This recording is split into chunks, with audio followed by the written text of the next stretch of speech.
Bible తెరిచి మీరు చూడండి, ఆదికాండం 18వ అధ్యాయం. ఆదికాండం 18వ అధ్యాయం మొదటి 2 వచ్చిన భాగాలు ఒకరు చదువుతుండగా బైబిల్ కలిగినటువంటి ప్రతి ఒక్కరు కూడా మీరు బైబిల్ తెరిచి ఈ వచ్చిన భాగాలు ఉన్న మాటలను మీరు గమనించాలని మనం చేస్తున్నాను. మరియు మమ్రే దగ్గరనున్న సింధూర వనములో అబ్రహాము ఎండవేళ గుడారపు ద్వారమందు కూర్చొని ఉన్నప్పుడు యెహోవా అతనికి కనబడెను. అతడు కనులెత్తి చూచినప్పుడు 3 మనుషులు అతనికి కనబడెను. అతడు వారిని చూచి గుడారపు వాకిట నుండి వారిని ఎదుర్కొనుటకు పరిగెత్తి నేల మటుకు వంగి, ప్రభువా, చాలు చాలు చాలు చాలు. 2 వచనాల్లో ఉన్నటువంటి మాటలు మనం చదువుకుందాం. ఈ వచన భాగాల్లో చదవబడినటువంటి మాటలలో నుండి ప్రభు మనందరితో ఈ దినాన మాట్లాడునుగాక.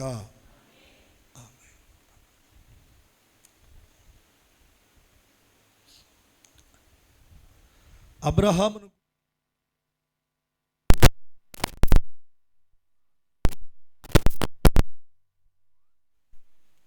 పిలువబడుతున్నటువంటి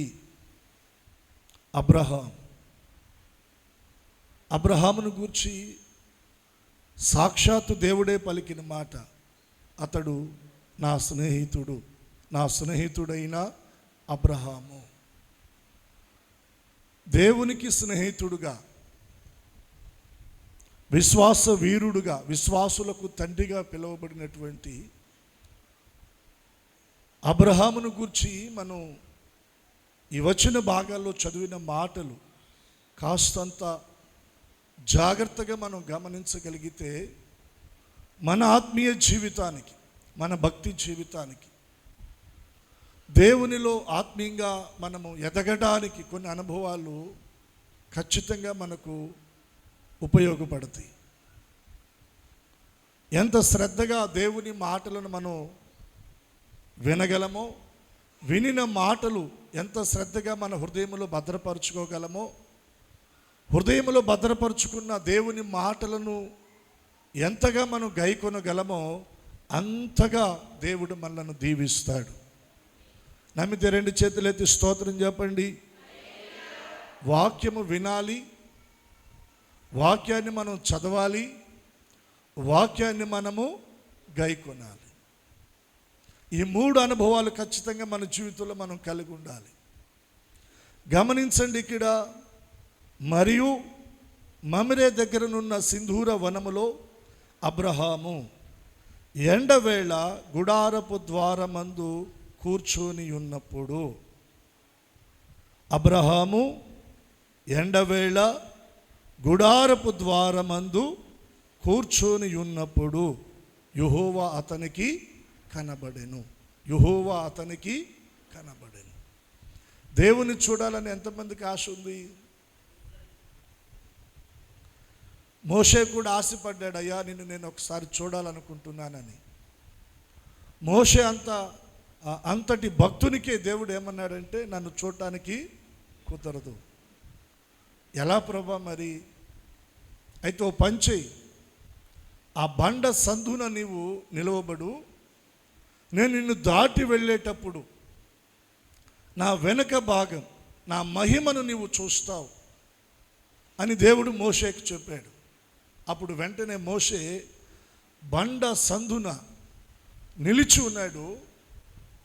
ఆ బండను దేవుడు తన హస్తము పెట్టి అలా కప్పి మోషేను దాటి వెళ్ళుచుండగా దేవుని వెనక భాగమున ఉన్నటువంటి మహిమలో కొంత భాగాన్ని మోషే చూడగలిగాడు.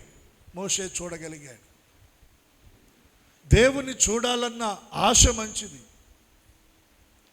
దేవుని సన్నిధి, దేవుని మహిమను చూడాలన్న ఆశ మంచిది. ఆయన ప్రభావమును, ఆయన బలమును చూడాలన్న ఆశ మంచిది. అయితే దానికి తగినట్టుగా మన ఆత్మీయ అనుభవాలు కూడా ఉండాలి. దానికి తగినట్టుగా మన భక్తి అనుభవాలు ఉండాలి. దానికి తగినట్టుగా మన ప్రార్థనా జీవితం ఉండాలి. దానికి తగినట్టుగా మన పరిచర్య అనుభవాలు దేవుని సన్నిధిలో కనబడాలి. అవేమి లేకుండా నేను దేవుని చూడాలి, దేవుని మహిమను చూడాలి, దేవుని బలమును చూడాలి, దేవుని ప్రభావాన్ని చూడాలంటే కుదురుతుందా? ఆశ మంచిదే, కానీ దానికి తగిన జీవితం దేవుడు కోరుకుంటున్నాడు. అబ్రహామును గూర్చి ఇక్కడ మనం చదువుతున్నాం. అబ్రహాము జీవితంలో ఎండవేళ గుడారపు ద్వారమందు కూర్చొని ఉండెను. ఎండ దేనికి సాదృశ్యం చెప్పండి? ఎండ దేనికి సాదృశ్యం? ఎండ దేనికి సాదృశ్యం అంటే శ్రమకు, కష్టానికి సాదృశ్యమే కదా. ఎండన నడిచిన వ్యక్తి ప్రాణం సొమ్మసిలిందయ్యా అని మాట్లాడతాడు, అవునా కాదా? నీడనున్న వ్యక్తి ఆ మాట పలకడు. ఎండన నడిచి వచ్చిన వ్యక్తి అబ్బా ప్రాణం సొమ్మసిల్లిపోయిందండి ఎండ దెబ్బకి అని అంటారు. అబ్రహాము జీవితంలో కూడా ఎండవేళ అనగా శ్రమ అనుభవాన్ని మనం చూస్తూ ఉన్నాం, కష్ట అనుభవాన్ని మనం చూస్తున్నాం, బాధ అనుభవాన్ని మనం చూస్తున్నాం. తన జీవితంలో ఎదురైన ఆ కష్టము, ఆ బాధ, ఆ శ్రమ, ఆ కృంగిపోయిన అనుభవాలు అబ్రహాము జీవితంలో కూడా అబ్రహాము ఎదుర్కొన్నాడు. ఎండవేళ ఎండవేళ ఎండవేళ అబ్రహాము ఎక్కడ కూర్చున్నాడంటే గుడారపు ద్వారము దగ్గర కూర్చున్నాడు. సామెతల గ్రంథంలో నుండి నేను మీకు ఒక మాట జ్ఞాపకం చేస్తాను. 8వ అధ్యాయము చూడండి. సామెతల గ్రంథము 8వ అధ్యాయము 34వ వచన భాగం. అనుదినము నా గడప యొద్ద కనిపెట్టుకొని నా ద్వారబంధముల యొద్ద కాచుకొని నా ఉపదేశమును వినువారు ఎవరు ధన్యులు? అనుదినము నా గడప యొద్ద కనిపెట్టుకొని. దేవుడు అంటున్నాడు నా గడప. ఎవరి గడపది? దేవుని మందిరపు గుడారపు ద్వారము. దేవుని సన్నిధిని ఎవరైతే కనిపెట్టుకొని ఆయన ద్వారబంధము యొద్ద ఎవరైతే కాచుకొని ఆయన ఉపదేశము కొరకు ఎదురు చూస్తూ ఉంటారో వారు ధన్యులు, వారు ధన్యులు. ఈ వచన భాగంలో మనం గమనించవలసిన మాట ఏంటంటే అనుదినము. ఏ దినమంట? అంటే వారములో ఎన్ని దినాలు ఉంటే అన్ని దినాలు, మాసములో ఎన్ని దినాలు ఉంటే అన్ని దినాలు, సంవత్సరములో ఎన్ని దినాలు ఉంటే అన్ని దినాలు. వారంలో ఉన్న 7 దినాలు వాతావరణ పరిస్థితులు ఎప్పుడు ఒకే రకంగా ఉంటాయా?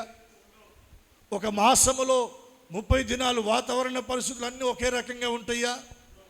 ఒక సంవత్సర కాలంలో వాతావరణ పరిస్థితులన్నీ ఒకే రకంగా ఉంటాయా? ఒక సంవత్సర కాలంలో ఖచ్చితంగా మనం ఎండాకాలాన్ని ఎదుర్కొంటాం, వర్షాకాలాన్ని ఎదుర్కొంటాం, తర్వాత చలికాలాన్ని కూడా మనం ఎదుర్కొంటాం.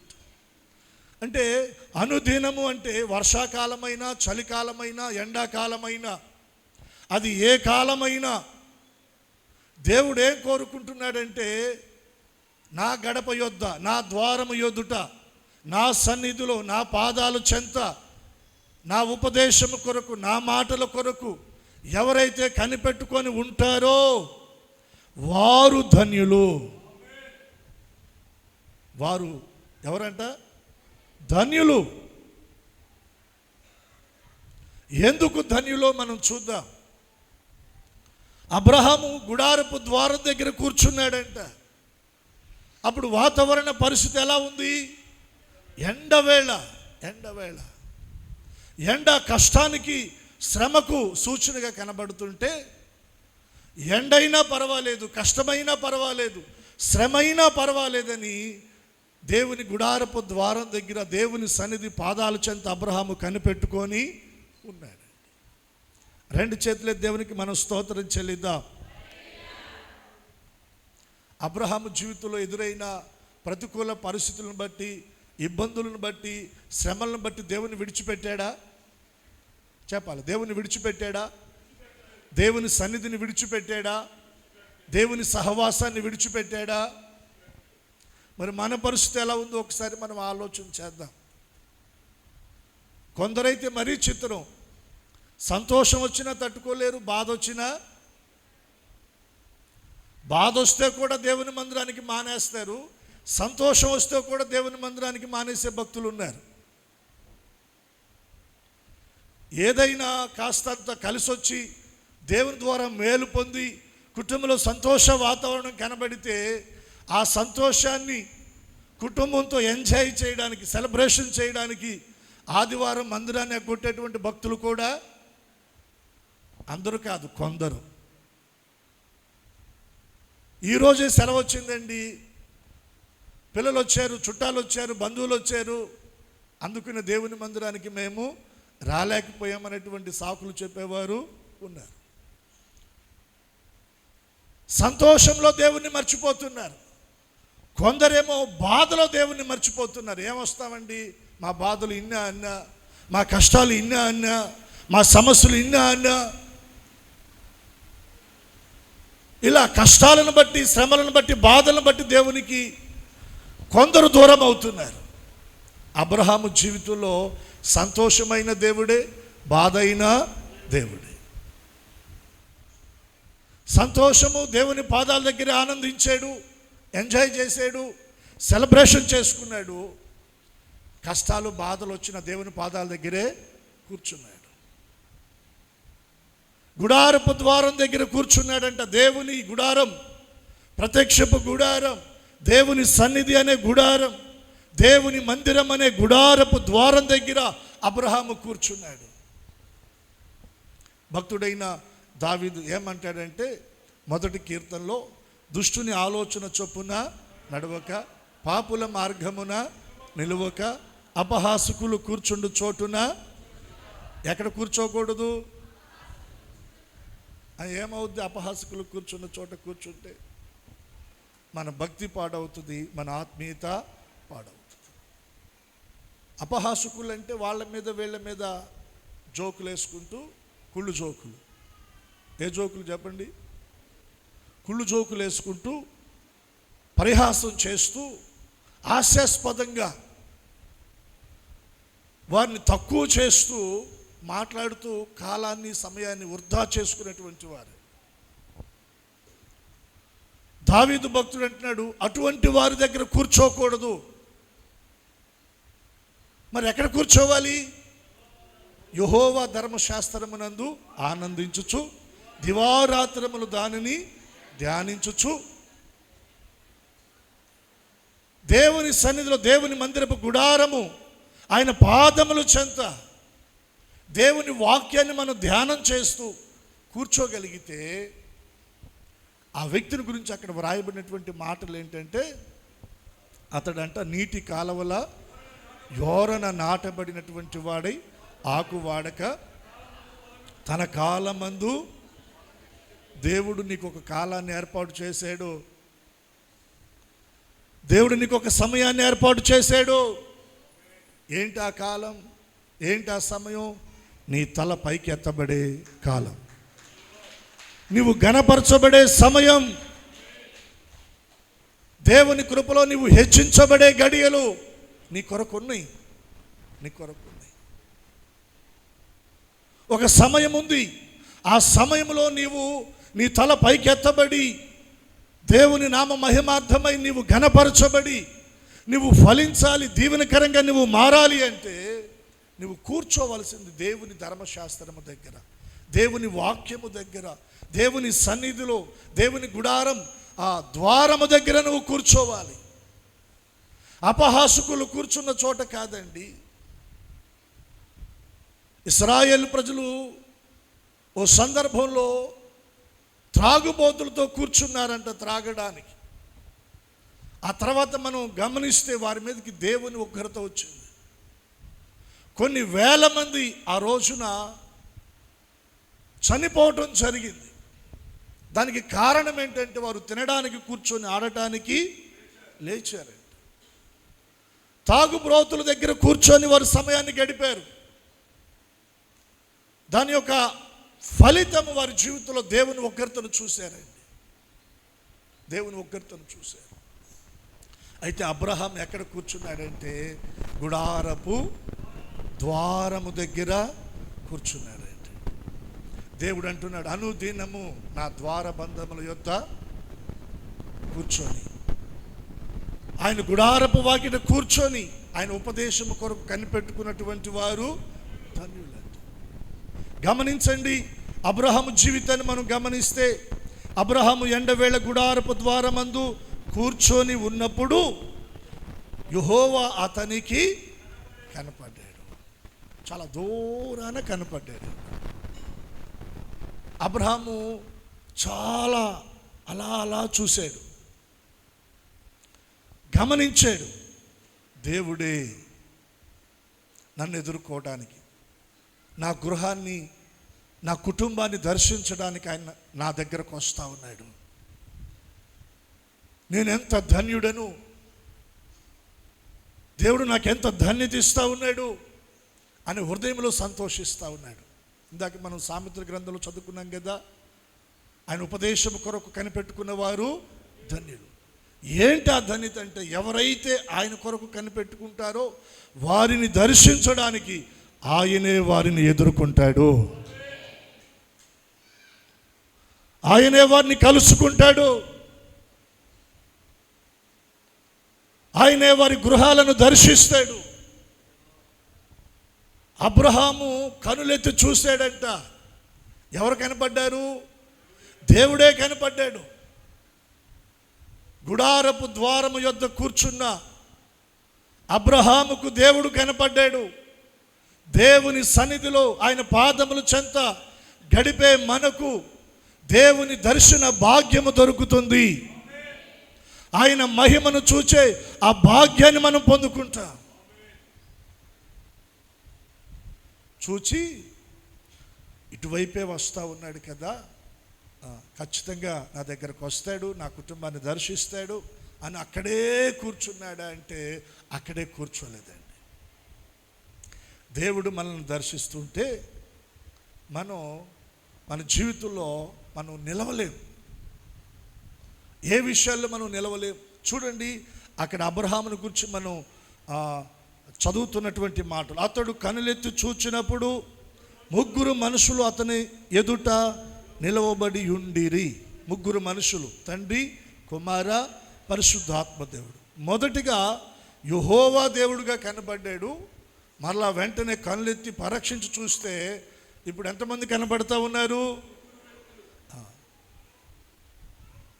దేవుడు ఒక్కడే. మనం పరీక్షించి పరిశీలనగా మనం చూడగలిగితే ఆ ఒక్కనిలో మనకు 3 కనబడతారు. ఒక్కనిలో 3. అలా అని 3 వేరు అంటే 3 వేరు కాదండి. ఆ 3 కలిసి ఒక్కరే. ఆ ఒక్కరిని మనం జాగ్రత్తగా గమనిస్తే 3 భాగాలుగా ఆయన మనకు కనబడతాడు. తండ్రిగా, కుమారునిగా, పరిశుద్ధాత్మ దేవుడుగా. సృష్టికర్తగా మన కొరకు తన ప్రాణమును అర్పించి తన రక్తమును చిందించి మనల్ని విమోచించిన రక్షకుడుగా, మహిమ కలిగిన ప్రభువు రాకడలో ఎత్తబడి నిత్య జీవానికి మనము వారసులమై మహిమలో ఉండునట్లుగా మనల్ని సిద్ధపరచడానికి పరిశుద్ధాత్మ దేవుడుగా 3 కోణాలలో ఆయన మనకు కనబడతాడు. 2 చేతులెత్తి స్తోత్రం చెల్లిద్దాం. కొంచెం జాగ్రత్తగా మనం గమనించాలి, పరిశీలన చేయాలి. లోతుగా మనము అధ్యయనం చేయగలిగితే ఈ అనుభవంలోనికి మనం కూడా వెళ్ళగలం. ఇప్పుడు వెంటనే అబ్రహాం ఏం చేస్తా ఉన్నాడు? వారిని చూచి గుడారపు వాకిట నుండి వారిని ఎదుర్కొనుటకు పరిగెత్తి నేల మట్టుకు వంగాడంట. వారిని ఎదుర్కోవడానికి అబ్రహాము తన గుడారపు వాకిట నుండి ఏం చేశాడు? లేచి వారి కొరకు పరిగెత్తాడు. అబ్రహాము ఎవరి కొరకు పరిగెత్తాడు చెప్పండి? కొంచెం జాగ్రత్తగా మీరు ఆలోచన చేయండి.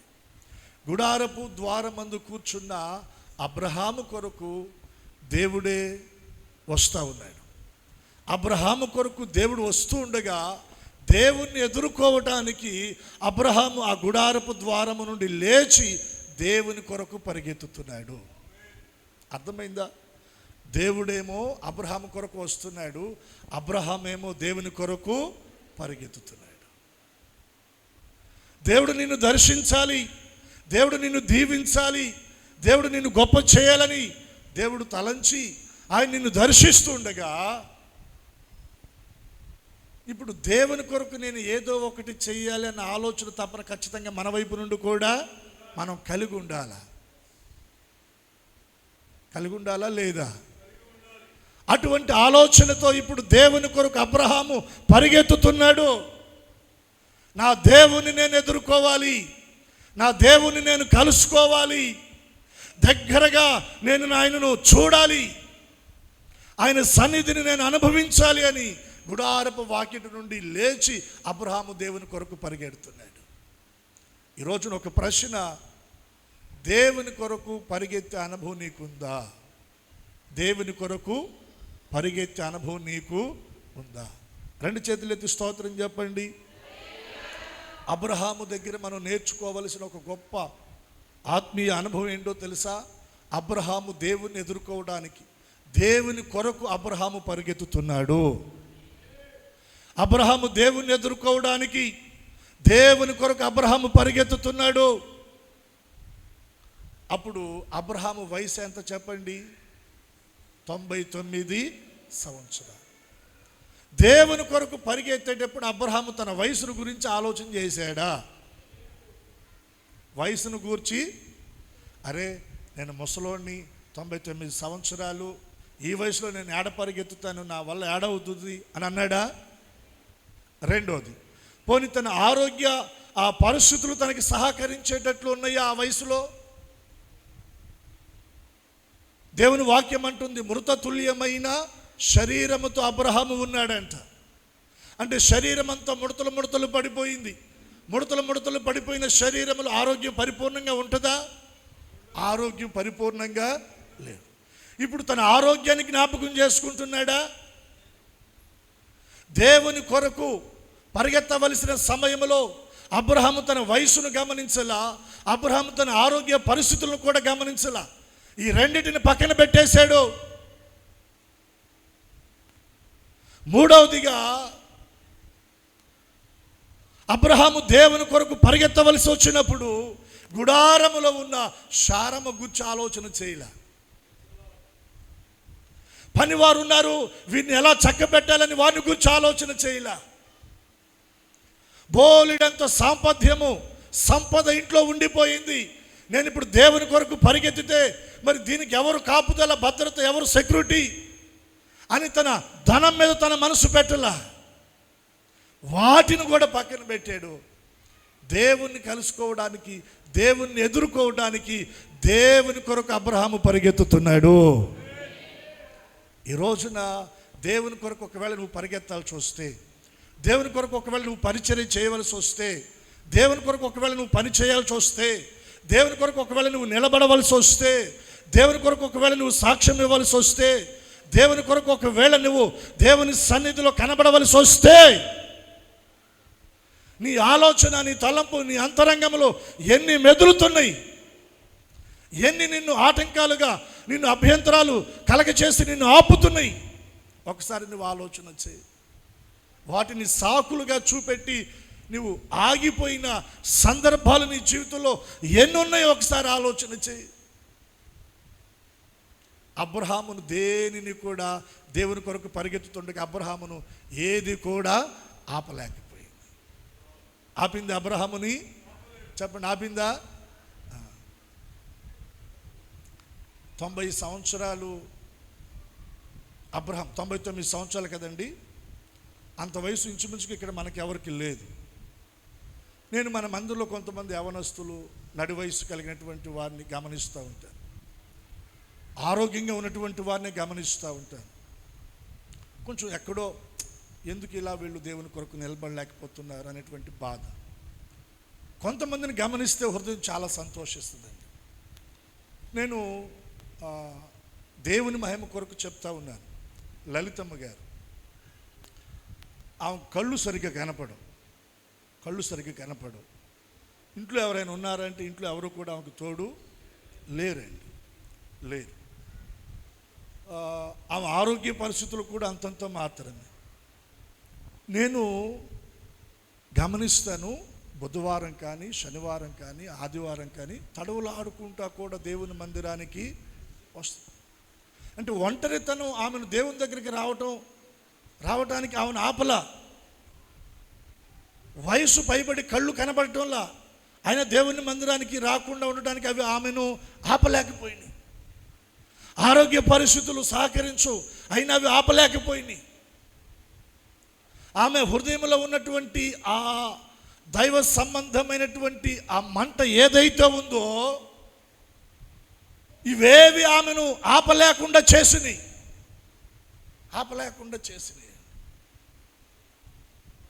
నేను చాలా సంతోషిస్తాను.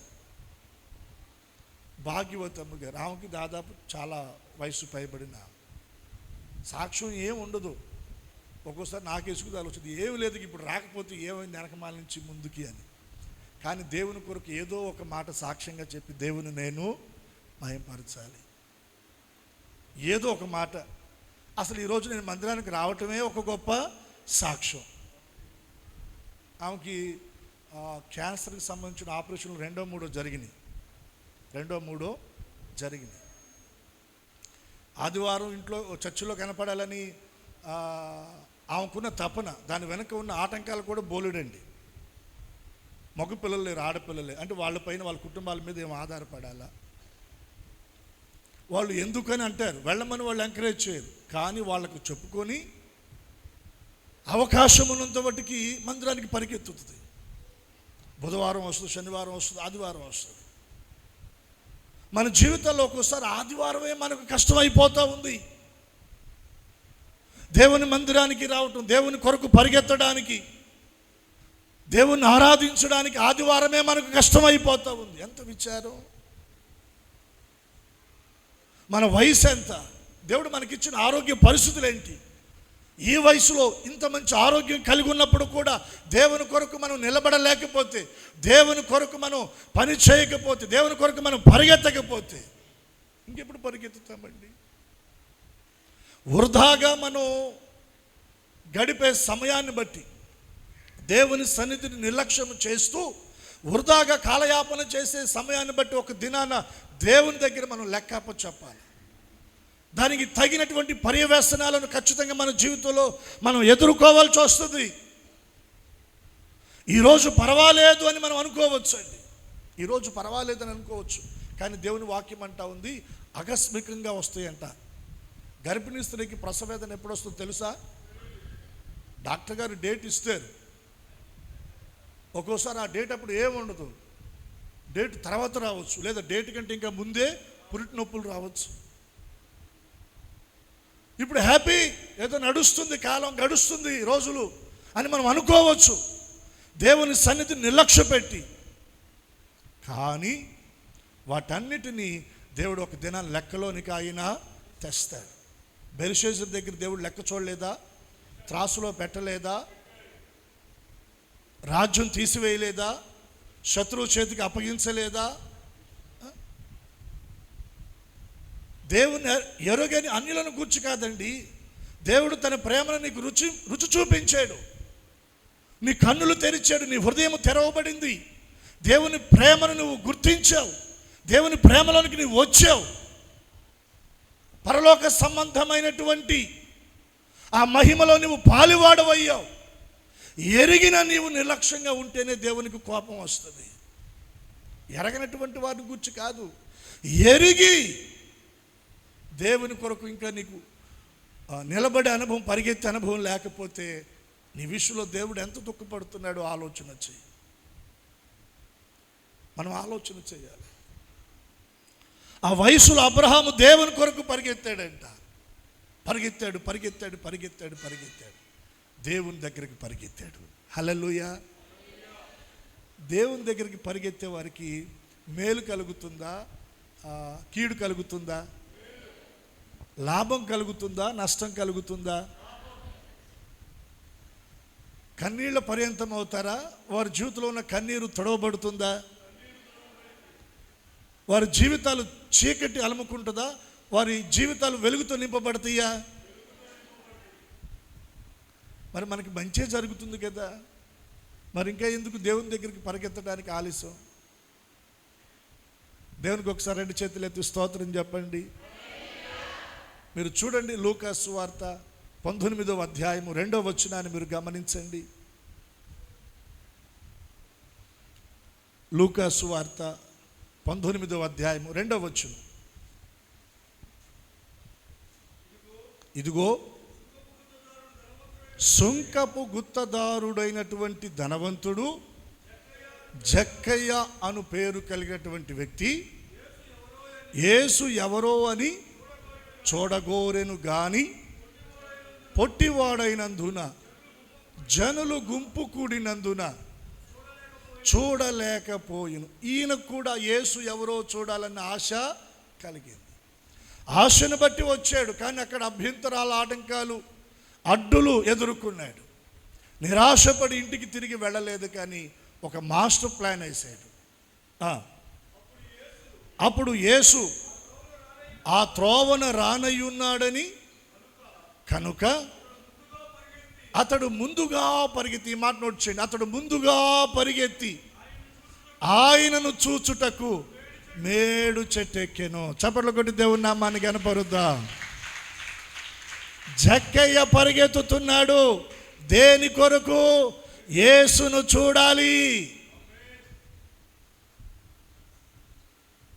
యేసును చూడడానికి జక్కయ్య పరిగెత్తుతున్నాడు. పరిగెత్తి ఆయన చూడడానికి మేడు చెట్టెక్కి కూర్చున్నాడంట. ఆయన పరుగు వ్యర్థమైందా? అదే మార్గాన యేసయ్య వచ్చి అదే చెట్టు కింద నిలిచి జక్కయ్యను పిలుస్తా ఉన్నాడు. జక్కయ్య, త్వరగా దిగు, నేడు నేను నీ ఇంట నుండవలసి ఉన్నది. అబ్బా, నేనేమంటానంటే, యేసు కొరకు పరిగెత్తే వారిని ఆయన ఎన్నడూ నిరాశపరచడు. దేవుని కొరకు పరిగెత్తుతున్న నీ పరుగులో నీవు నిరుత్సాహాన్ని చూడకు. ఆయన నిన్ను నిరాశపరచడు. నిశ్చయముగా ఆయన నిన్ను పేరు పెట్టి పిలుస్తాడు. ఆ చెట్టు కింద నిలిచి ప్రభు అంటున్నాడు, జక్కయ్య పేరు పెట్టి యేసయ్య పిలిచాడు. త్వరగా దిగు, నేడు నేను నీ ఇంట. జక్కయ్య పరుగు వ్యర్థం కాల. జక్కయ్య త్వరగా సంతోషంగా దిగి యేసు ప్రభును తన ఇంట చేర్చుకున్నాడు. ఇప్పుడు జక్కయ్యకు మేలు కలిగిందా, కీడు కలిగిందా? లాభం కలిగిందా, నష్టం కలిగిందా? ఎక్కడ లాభం అండి? ఇప్పుడు యేసు ప్రభు వచ్చాడు, జక్కయ్య ఇంట్లో కూర్చున్నాడు. యేసు ప్రభు వైపు అలా జక్కయ్య చూస్తూ ఉన్నాడు, ఏమైనా మాట్లాడతాడేమోనని. యేసు ప్రభు వారు ఏమీ మాట్లాడారు. యేసు ప్రభు వారు కూడా జక్కయ్య వైపు అలా చూస్తూ ఉన్నాడు. యేసు ప్రభు చూపులో జక్కయ్యకి అర్థమైంది. ఏంటది? నేను అన్యాయస్తుడను.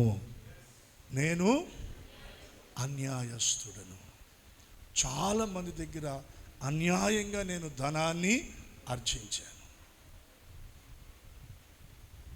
నెమ్మదిగా ప్రభు దగ్గర నిలబడి జక్కయ్య మాట్లాడుతున్నాడు, ప్రభువా, నేను ఎవని యొద్ద అయినా అన్యాయముగా దేన్నైనా తీసుకుని ఉంటే వానికి తిరిగి మరలా నేను 4 వంతులు.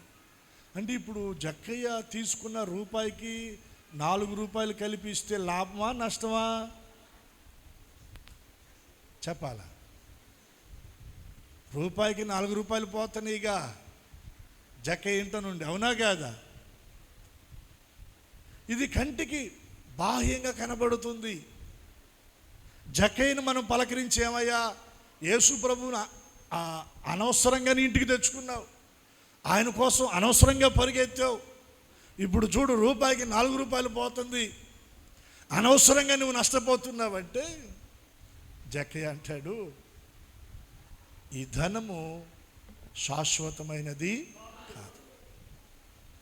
ఒక దినాన ఈ ధనము నన్ను రక్షించదు, ఒక దినాన ఈ ధనము నన్ను రక్షించదు.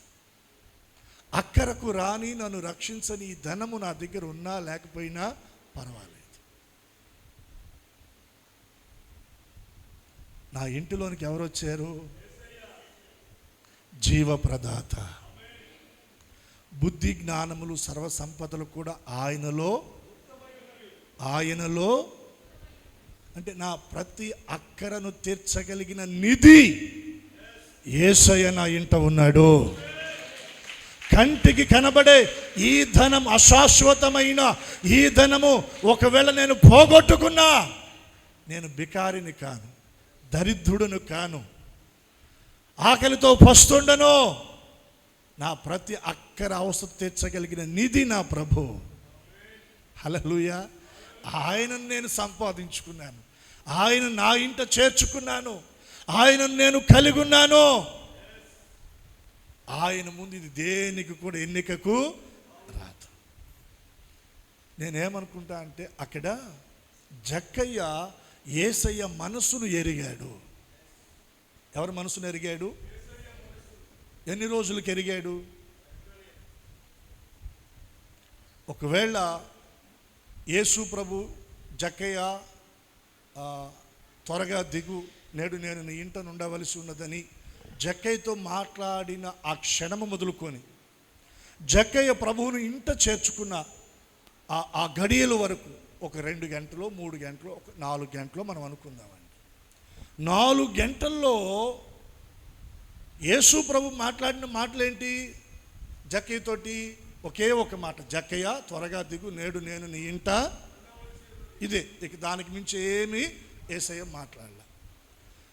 ఈ 3-4 గంటల వ్యవధి సమయంలో జక్కయ్యతో మాట్లాడిన 3-4 మాటల్లో జక్కయ్య యేసు ప్రభు మనస్సును ఎరిగాడు. యేసు ప్రభు మనస్సును ఎరిగి ఆయన మనస్సును ఎరిగిన వాడై ఆయనకి ఇష్టడుగా మారడానికి తన జీవితంలో ఎవరి దగ్గర అన్యాయముగా తీసుకున్నాడో దాన్ని వారికి మరలా తిరిగి ఇచ్చివేయడానికి ఒక సమర్పణలోనికి జక్కయ్య ముందుకొచ్చాడు. ప్రియ దేవుని సంఘమా, దేవుని ప్రజలారా, వ్యక్తిగతంగా దేవుడు ఎన్ని వారాల నుండి, ఎన్ని మాసాల నుండి, ఎన్ని సంవత్సరాల నుండి నీతో మాట్లాడుతున్నాడు. నీకు అర్థమవుతుందా దేవుని మనసు? దేవుని ఆలోచన నీకు అర్థమవుతుందా? దేవుని ఆంతర్యం నీకు అర్థమవుతుందా? దేవుని సంకల్పం నీకు అర్థమవుతుందా? ఏంటి దేవుని మనసు? అన్యాయమైనది ఏది నీ దగ్గర ఉండకూడదు, అక్రమ సంబంధమైనది ఏది నీ ఇంట ఉండకూడదు, హేయమైనది ఏది నీ జీవితంలో కనబడకూడదు. దుర్మార్గత నుండి, దుష్టత్వం నుండి నువ్వు మరలాలి, చెడుతనాన్ని విడిచిపెట్టాలి. ఇది దేవుని మనసు. వారాలు గడుస్తున్నాయి, నెలలు గడుస్తున్నాయి, సంవత్సరాలు గడుస్తూ ఉన్నాయి. వారం వారం మందిరానికి వస్తున్నావు, దేవుని వాక్యం వింటున్నావు, వెళ్ళిపోతున్నావు. కానీ నీకు అర్థం కానిది ఏంటంటే దేవుని మనసు ఏంటో నీకు అర్థం కావట్లేదు. దేవుని మనసు నీకు అర్థం కానప్పుడు నీ జీవితంలో ఏ మార్పు నీవు పొందవు. ఎలా వచ్చావో అలాగే తిరిగి వెళతావు. దానివల్ల ఉపయోగం ఏముంది? మందిరానికి వచ్చాను, వచ్చే ముందు ఎలా ఉన్నానో మరలా తిరిగి వెళ్ళిన తర్వాత కూడా అలాగే ఉన్నాను. ఉపయోగం ఏముంది? నీకు ఉపయోగం లేదు, నీ వల్ల దేవునికి కూడా ఉపయోగం లేదు. ఈ ఆదివారం మనము దేవుని మనసు ఎరుగుదుముగాక, దేవుని ఆలోచన ఎరుగుదుముగాక, దేవుని ఆంతర్యమును ఎరుగుదుముగాక, మన ఎడల దేవుని సంకల్పాన్ని మనము ఎరుగుదుముగాక. ఎరిగిన వారమై దానికి తగినట్టుగా మన ప్రవర్తన మనము మార్చుకుందుముగాక, మన క్రియలు చక్కబెట్టుకుందుముగాక, మారు మనసు పొందుదుముగాక, అన్యాయమును మన జీవితంలో నుండి దూరముగా విసిరివేయుదుముగాక. ఇంకెంతకాలం అండి, ఇంకెంతకాలం అదే బ్రతుకు, అదే జీవితం, మార్పు లేని, మారు మనసు లేని అదే జీవితం ఇంకెంతకాలం? ఇంకెంతకాలం? ఎవరు బలవంతం చేయలా. యేసు ప్రభుతో కూడా ఉన్న శిష్యులు జక్కయ్యను బలవంతం చేశారా? అబ్బాయి ఇదిగో యేసు ప్రభుని చేర్చుకున్నావు, యేసు ప్రభుని నమ్ముకున్నావు, ఆయన ఇంటికి వచ్చాడు కాబట్టి ఇదిగో నువ్వు అబద్ధం ఆడకూడదు, బూతులు మాట్లాడకూడదు, త్రాగకూడదు, జూదం ఆడకూడదు, పాప సంబంధమైన కార్యాలు చేయకూడదు, ఇదిగో స్ట్రిక్ట్గా ఉండాలి అని శిష్యులు బలవంతం చేశారా? ఇంకెంతకాలం బలవంతం చేసి చెప్పాలండి మీకు? దేవుని మనస్సును మనం ఎరగాలి.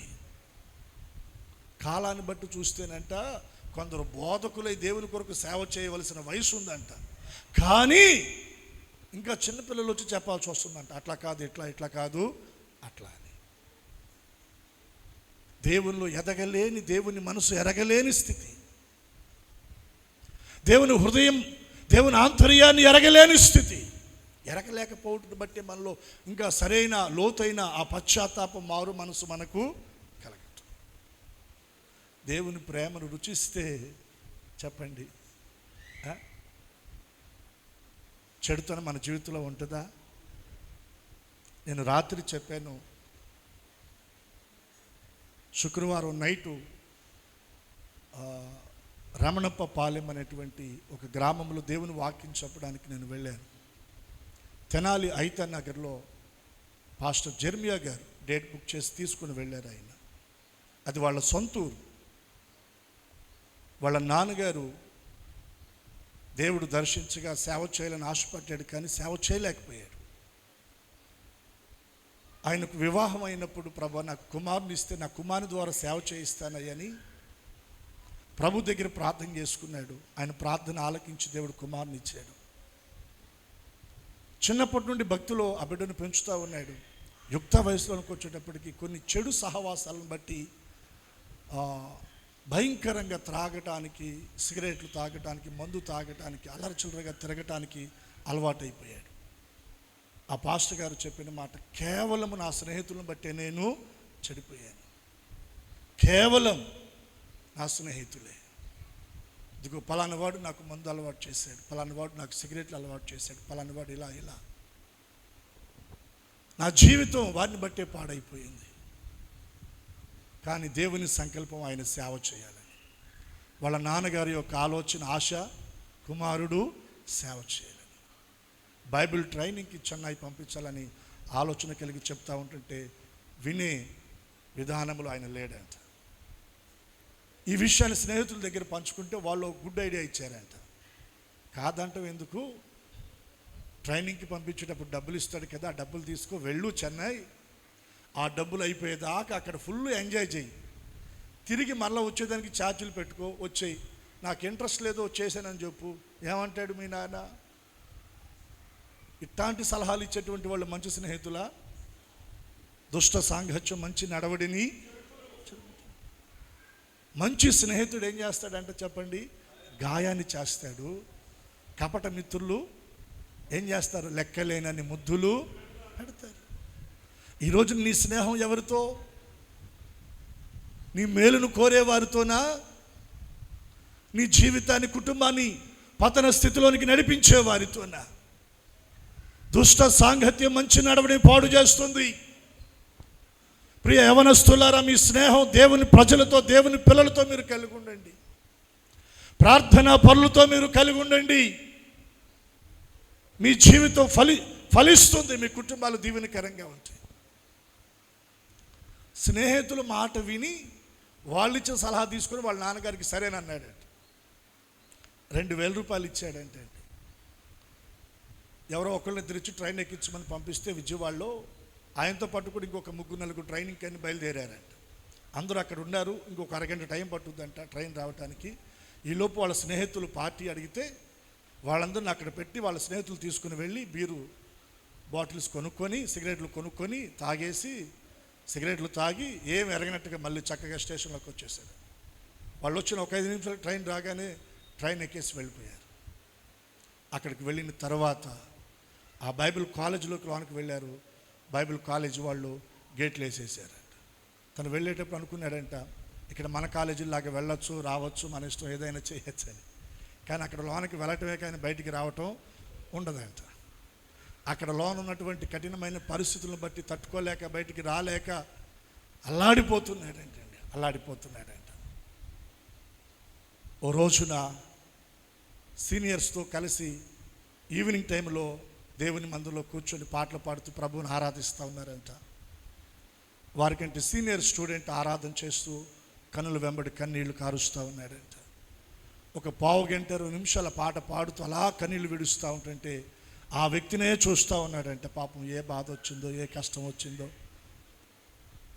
ఇట్లా ఏడుస్తున్నాడు, ఇంతగా ఏడుస్తున్నాడని ఆ ఆరాధన అంతా అయిపోయిన తర్వాత, ఆరాధన అంతా అయిపోయినాక ఒంటరిగా ఉన్నప్పుడు ఆయన దగ్గరికి వెళ్ళి, బ్రదర్ ఏంటి మీకు ఏం కష్టం వచ్చింది చెప్పండి, ఇందాక నేను గమనించాను ఆరాధనలో మీరు బాగా ఏడుస్తున్నారు, కడుపులో నొప్పి వచ్చిందా, ఆరోగ్యం బాగోలేదా, ఇంట్లో సమస్యలు ఏమైనా ఉన్నాయా, అప్పులు ఏమైనా ఉన్నాయా, అమ్మగారికి బాగోదా, నాన్నగారు గుర్తొచ్చారా, ఇవన్నీ అడుగుతూ ఉంటే ఆయనకి మనసులో నవ్వుకొని దగ్గరికి తీసుకొని కూర్చోబెట్టి చెప్పాడంట, నేను కన్నీళ్లు విడిచింది నాకు బాగోకో, ఇంట్లో సమస్యలు ఉండో, మా నాన్నకో అమ్మకో బాగోకో కాదండి, నేను అన్ని విధాల హ్యాపీగా ఉన్నాను. ఎందుకు కన్నీళ్ళు పెట్టుకున్నాను ఏడ్చానంటే దేవుని ప్రేమ నేను రుచించాను. దేవుడు నన్ను ఎంత ప్రేమించాడో, ఎక్కడో నేను దుర్వ్యసనాల్లో పట్టబడి నశించిపోతూ నాశనానికి వెళ్ళిపోతున్న నన్ను నా ప్రభు ప్రేమించి వెతకి ఆయన నన్ను రక్షించాడు, ఆ వ్యసనాలన్నిటి నుండి విడిపించాడు. ఈ రోజున ప్రభు సన్నిధిలో నిలిచి ఆయన ఆరాధించే భాగ్యాన్ని ప్రభు నాకు ఇచ్చాడని ఇలా ఆయన సాక్ష్యాన్ని పంచుకుంటా ఉన్నప్పుడు ఈయన హృదయం తాకబడిందంట. హల్లెలూయా. ఆయన చివరిగా అన్నాడంట, కృతజ్ఞతతో వస్తున్న కన్నీళ్ళు, బాధతో, బలహీనతో, రుగ్మతో, సమస్యలతో వచ్చిన కన్నీళ్ళు కాదు అవి. అవునా, అలా కూడా కన్నీళ్ళు వస్తాయా అని ఇక ఆ రోజు నుండి ప్రార్థన చేసుకోవటం, వాక్యం చదవటం, ఇక దేవుని సన్నిధిని అనుభవించటం ప్రారంభించాడంటే అండి. అతనిలో వచ్చిన మార్పు ఎంత అంటే అంతకుముందు వారానికి ఒకరోజు బయటికి పంపిస్తారంట వాళ్ళకి ఏమైనా కావలసినవి తెచ్చుకోవడానికి. అలా వాళ్ళని పంపించేటప్పుడు వాళ్ళకు పైన సీనియర్స్ ఒకళ్ళిద్దరిని పంపిస్తారంట, వీళ్ళు ఇంకా ఎటు వెళ్లకుండా వాళ్ళకి అవసరమైనవి కొనుక్కొని మళ్ళీ కాలేజీకి వచ్చేయడానికి. అలా వెళ్ళినప్పుడు గతంలో సిగరెట్ తాగే అలవాటు ఉంది కదండి. ఈ సరుకులను కొనుక్కున్న తర్వాత ఆ కొట్లో ఆ సిగరెట్లు చూడగానే మనసంతా లాగేసిందంట. తనతో ఉన్నటువంటి వారు కళ్ళు కప్పి ఓ సిగరెట్ కొనుక్కొని ఆ కొట్టు వెనకమాలకి వెళ్ళి గబగబ దాన్ని తాగేసి మరలా వచ్చి వారితో కలిసి ఆ సరుకులన్నీ తీసుకొని కాలేజీకి వెళ్ళిపోయాడు. అంటే సిగరెట్ తాగకుండా ఉండలేని పరిస్థితి, దాన్ని చూడగా నోరంతా లాగేస్తూ ఉందంట. ఇప్పుడు దేవుడు దర్శించాడు, దేవుని ప్రేమ రుచించాడు, ప్రార్థన చేసుకుంటున్నాడు. మరలా ఇంకొక అవకాశం వచ్చింది. ఓ 10 రోజుల తర్వాత మరలా బయటికి వెళ్ళే అవకాశం. తనతో ఉన్న ఆ స్టూడెంట్స్తో కలిసి ఆ కొట్టుకాడికి వెళ్ళాడంట. తనకు కావలసినవన్నీ తీసుకున్నాడు. అక్కడ సిగరెట్ పెట్టెలు అన్నీ కూడా కనబడుతూ ఉన్నాయి. అదే సమయానికి ఎవరో ఒక అతను వచ్చి అక్కడ నిలబడి సిగరెట్ కొనుక్కొని వెలిగించి తన పక్కనే నిలబడి తాగుతూ ఆ పొగంతా వదులుతూ ఉన్నాడంట. ఇంతకుముందు చూస్తేనే మనసు లాగింది, నోరు లాగింది. ఇప్పుడు ఆ పొగ వచ్చేస్తూ ఉంది ముక్కుల్లోకి. ఆ స్మెల్ ఎప్పుడైతే తనకు తగిలిందో ఈ కణతలంతా నొప్పి వచ్చేసింది అంట. అదొక వికారంగా అనిపించిందంటే అండి. అక్కడ నుండి తానే తొందరగా పక్కకి వెళ్ళిపోవడానికి తన హృదయంలో తన ఆలోచన చేసుకున్నాడంట. ఇది ఎలా జరిగింది? ఈ మార్పు ఎవరు తీసుకొచ్చారు? ఎవరైనా బలవంతం చేస్తే వచ్చిందా ఈ మార్పు? దేవుని ప్రేమను ఎరిగితే, దేవుని ఆంతర్యము, దేవుని మనసు ఎరిగితే ఆ చెడులో ఇక మనం నిలిచి ఉండలేం కదా. అలా ఆ వ్యసనాలకు అతడు బయటికి రావడానికి దేవుని కృప అతనికి సహాయము చేసింది. బైబిల్ ట్రైనింగ్ కంప్లీట్ చేసుకొని ఆ తర్వాత కొన్ని ప్రాంతాల్లో తెలుగు బాప్టిస్ట్ చర్చ్ తరపున పరిచర్లు చేసి చివరిగా ఐత నగర్లో ఇప్పుడు ప్రజెంట్ అయిన సేవ చేస్తూ ఉన్నారు. దేవునికి ఒకసారి 2 చేతులు ఎత్తి స్తోత్రం చెల్లిద్దాం. దేవుని మనస్సుని వెరిగితే, దేవుని ఆంతర్యము నీవు ఎరిగితే, ఆయన ప్రేమ నీవు ఎరిగితే, ఎవ్వరు నిన్ను బలవంతం చేయాల్సిన పని, నువ్వు చేస్తుంది కరెక్ట్ కాదని నీకు అర్థమైతే నీవే దాని నుంచి బయటికి వచ్చేస్తావు. ఇంకెవరు నిన్ను బలవంతం చేయాల్సిన అవసరం లేదండి. ఎవరు బలవంతం చేస్తారు చెప్పండి? జక్కయ్యను కూడా ఎవరు బలవంతం చేశారా? శిష్యులు బలవంతం చేశారా? చెప్పాలి, బలవంతం చేశారా? అబ్బాయి నువ్వు చర్చికి వస్తున్నావు కాబట్టి ఇక్కడి నుంచి ఇంతకు ముందు లాగా ఉండటానికి కుదరదు, ఇదిగో ఎట్టుండాలి ఎట్టుండాలి అని షరతులు పెట్టారా? ఎవరు పెట్టకుండా వచ్చేదే మారు మనసు. హల్లెలూయా. జక్కయ్య యేసయ్య దగ్గరికి పరిగెత్తిన పరుగులో, దేవుని కొరకు జక్కయ్య పరిగెత్తిన పరుగు తన జీవితంలో గొప్ప రక్షణను తీసుకొని వచ్చింది. తన కుటుంబంలోనికి సంతోషాన్ని తీసుకొని వచ్చింది. తన జీవితంలో ఉన్న అన్యాయము బయటికి వెళ్ళిపోయేటట్టు చేసింది. అక్రమము బయటికి వెళ్ళేటట్టు చేసింది. దుర్మార్గత బయటికి వెళ్ళేటట్టు చేసింది. పాప సంబంధమైన కార్యాల్లో నుండి అతడు విడుదల పొందేటట్టు చేసిందండి. దేవుని కొరకు మనం పరిగెత్తగలిగితే బాహ్య సంబంధమైన వాటిలో కొద్దిగా నష్టపోతాం, ఆత్మ సంబంధమైన వాటిలో గొప్ప లాభాన్ని మనం పొందుతాం. కొంత ధనాన్ని నష్టపోయాడు, కానీ జక్కయ్య తన ఆత్మను ఏం చేసుకున్నాడు చెప్పండి? రక్షించుకున్నాడు. తన ఆత్మను ఏం చేశాడు? రక్షించుకున్నాడు. దేవుడే చెప్పాడు, ప్రభువారే చెప్పారు, ఇతడును దేవుని ఎరగని వారు కోట్లు గడించి, మిలియన్ కోట్లు గడించి చనిపోయిన తర్వాత ఆ డబ్బంతా పట్టుకొని పరలోకపు గవిని దగ్గర నిలబడి లోనికి వెళ్లకుండా అడ్డగిస్తున్న ఆ దేవదూతలతో, అయ్యా ఇదిగో మిలియన్ కోట్లు సంపాదించాను, ఈ ధనమంతా మీకు ఇచ్చేస్తాను, నన్ను లోనికి పోనీయండి అంటే పంపిస్తారా? ఒకడు సర్వలోకమును సంపాదించుకొని తన ప్రాణమును పోగొట్టుకుంటే వానికి ఏమీ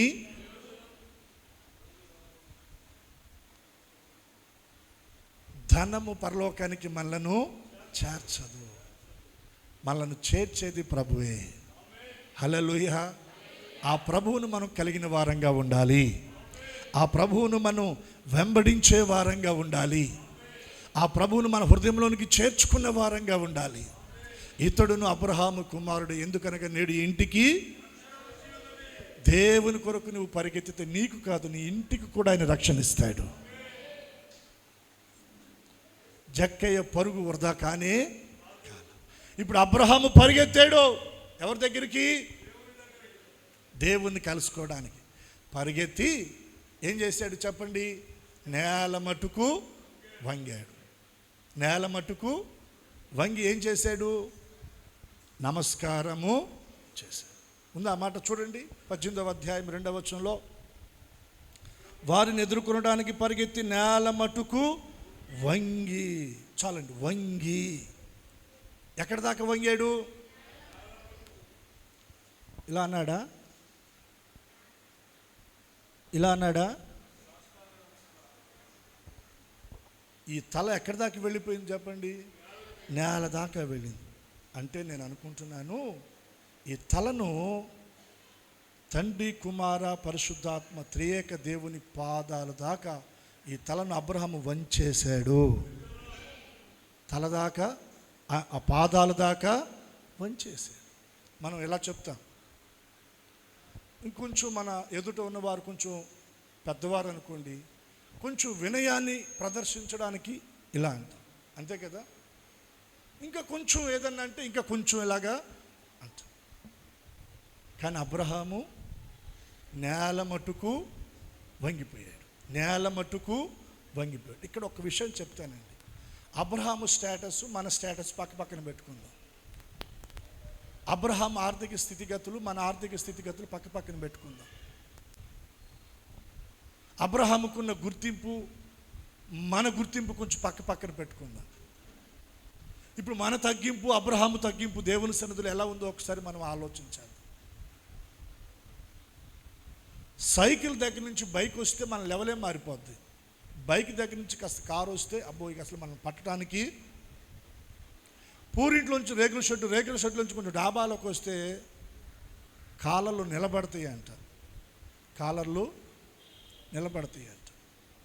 అంటే అందరని చెప్పం కానీ కొందరు మాటల్లో మార్పు వచ్చేస్తుందండి. మాటల్లో చూపులో కూడా మార్పు వస్తుంది. అంతకుముందు చూసే విధానం వేరు ఉంటుంది, ఇప్పుడు చూసే చూపు మారిపోతుంది. అంటే మాటల్లో తేడా వస్తుంది, చూపులో తేడా వస్తుంది, ప్రవర్తనలో తేడా వస్తూ ఉంది. ఏంటి ఆ తేడా? ఎక్కడో తెలియని ఒక గర్వమో అహంభావమో వచ్చేస్తాయి. ఇవి ఆటోమేటిక్గా వచ్చేస్తాయండి కాస్త స్థితిగతులు మారితే. మరి అబ్రహామును గురించి మనం ఆలోచన చేస్తే, అబ్రహాము ఇంట పుట్టి అలవర్చబడిన పనివారు ఎంతమంది? మన ఇంట్లో ఎంతమంది ఉన్నారు?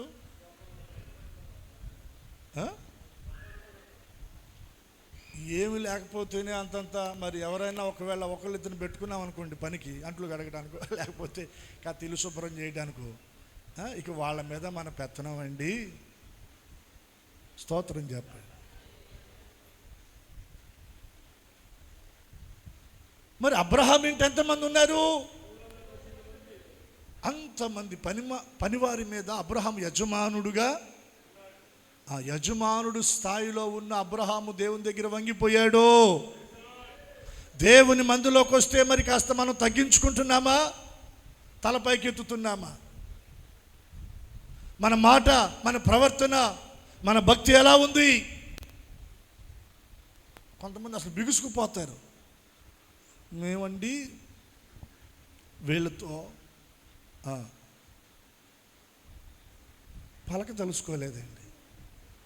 తలుసుకోలేదంటే అంటే ఇక వందనాలు అంటే వాళ్ళు వందనాలు చెప్పడానికి, పలకరించడానికి వాళ్ళకు తగిన స్థాయి వీళ్ళకి లేదని ఆలోచన.